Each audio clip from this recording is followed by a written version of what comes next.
Hello guys, welcome back to my Chanel Whispering Coffin. Today's story is I took the last train home, but arrived 3 days later. I wasn't supposed to be in that building after midnight. That's what the old janitor told me when I arrived. I laughed at him. The place didn't look haunted. It looked forgotten. An unfinished shopping mall on the edge of the city. No lights except the emergency strips glowing red across the ceiling. Half the stores were empty concrete shelves. Escalators didn't move. The air smelled like wet wires and dust. I went there because of a stupid online challenge. Spend one night inside the abandoned mall. Win $5,000. Easy. At least that's what I thought. 3 other people were supposed to join me, but none of them showed up. Their phones suddenly died. That should have been my sign to leave. But I didn't. I entered alone at 12:14 a.m.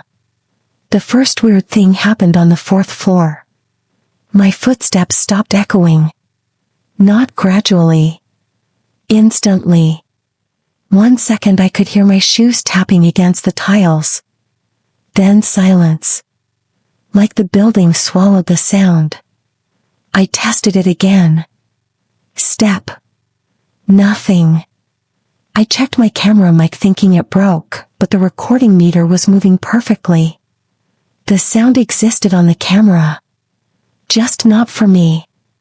That's when I noticed something worse. The floor beneath me was warm. Not normal warm. Body warm. Like someone had been lying under the tiles for hours. I moved faster after that. Every closed store had its metal shutter pulled down except one. A toy store. Its gate was half open. Inside, dozens of battery-operated dolls were sitting on the shelves in complete darkness. Their eyes reflected my flashlight. I whispered, "Nope," and turned around. Then every doll laughed at once. Not children laughing. Adult voices pretending to sound like children. I ran. I swear I ran for at least 2 minutes, but when I stopped, I was back in front of the toy store. Same broken sign. Same half-open gate. Same dolls. Only now, they were all facing the entrance. Facing me. I started panicking. My phone had no signal. The elevator suddenly dinged behind me. I spun around. The elevator doors slowly opened even though the building had no power. Inside was another version of the mall. But brighter. Cleaner. Alive. I could hear people shopping. Music playing. Coins dropping. And standing in the center of the elevator was me. Not exactly me. The other me looked exhausted. Pale. Eyes bloodshot. Like he hadn't slept in weeks. He stared directly at me and whispered, "Don't let it learn your footsteps." Then the elevator shut. I froze. My camera started glitching. Not static. Frames. Tiny split-second frames showing places I hadn't visited yet. A flooded food court. A staircase covered in handprints. Someone crawling inside the ceiling vents. Then one frame appeared that made my stomach drop. It showed me standing completely still, while something impossibly tall unfolded itself behind me. I turned around instantly. Nothing there. But above me, I heard footsteps. Slow footsteps. Matching mine exactly. Whenever I stepped, it stepped. Whenever I stopped, it stopped. Except it was walking on the ceiling. I finally reached the security office around 2 a.m. Inside, I found dozens of VHS tapes labeled with dates. Every tape had a person's name written on it. One tape had today's date. And my name. I didn't want to play it. But I did. The footage showed me entering the mall earlier that night. Then it skipped ahead. In the video, I was running through a dark hallway screaming. Something was chasing me, but the camera never captured it fully. Just pieces. Long fingers. Bent knees moving the wrong direction. A smile too wide for a human face. Then the video ended with me hiding inside the security office. The exact room I was standing in. Video me looked directly into the camera and whispered. It copies people from the floor upward. Then he slowly looked down. I followed his eyes. The floor beneath me was breathing. The tiles were rising and falling like lungs. That's when a hand pushed out from between the tiles. Human hand. Gray skin. Then another. Then dozens. They weren't trying to grab me. They were trying to pull themselves back down like they were trapped underneath the floor. And all of them had my face. I ran without thinking. The footsteps on the ceiling sprinted after me. Lights started turning on one by one across the mall. Store mannequins began moving their heads. Escalators activated by themselves.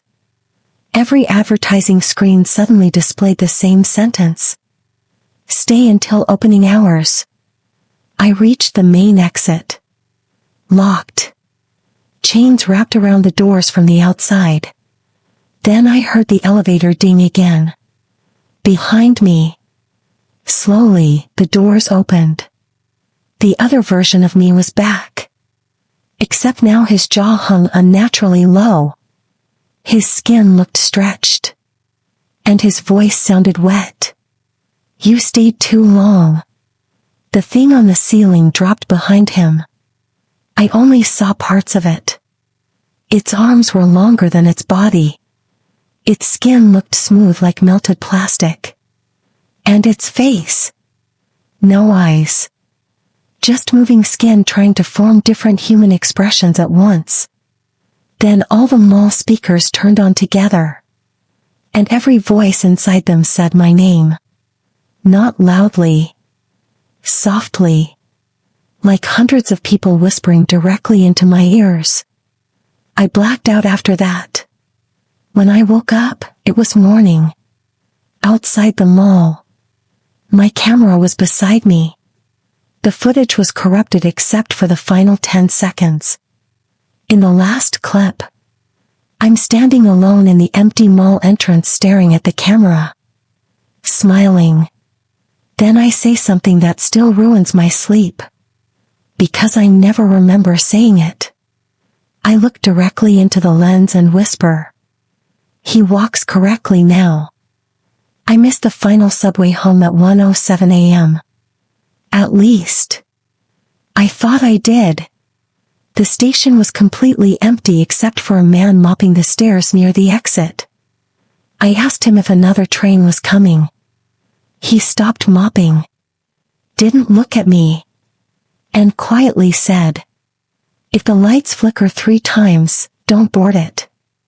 Then he walked upstairs and disappeared. I remember laughing to myself. People love acting creepy at night.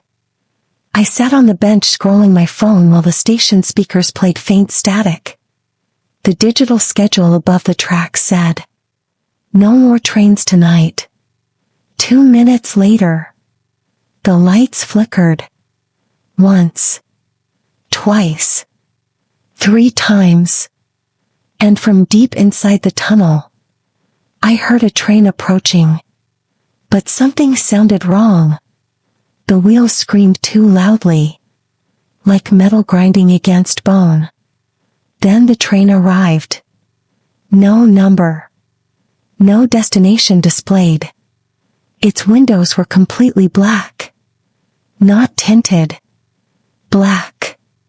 Like paint. The doors opened. Nobody came out. Nobody went in. I should have left right there. But my phone had died. The station exit upstairs was suddenly chained shut. So I stepped inside. The moment the doors closed, everything became silent. No engine noise. No movement. Yet the train was somehow traveling. I could tell because the tunnel outside moved unnaturally fast. The lights inside the carriage kept dimming every few seconds. That's when I noticed I wasn't alone. At the far end of the train sat a woman in a yellow raincoat. Her head tilted downward so I couldn't see her face. I walked closer and asked, "Do you know where this train stops?" She didn't answer. Then quietly pointed toward the window beside me. I looked outside. The train wasn't underground anymore. It was moving through places that made no sense. A flooded supermarket. A school hallway underwater. An apartment building with every room burning at once. Like the train was passing through disasters frozen in time. Then I noticed figures standing inside those places, watching the train go by. Every single one smiling. The speaker above me crackled alive. "This stop has been removed." The train slowed. Doors opened. No station outside. Just darkness. But I heard people breathing out there. A lot of people. Then hands appeared around the doorway. Pale fingers gripping the edges from outside, trying to pull themselves in. The woman in the yellow coat suddenly spoke for the first time. "Don't let them know you can see them." The doors closed again. Tell me which story I should do my next podcast on.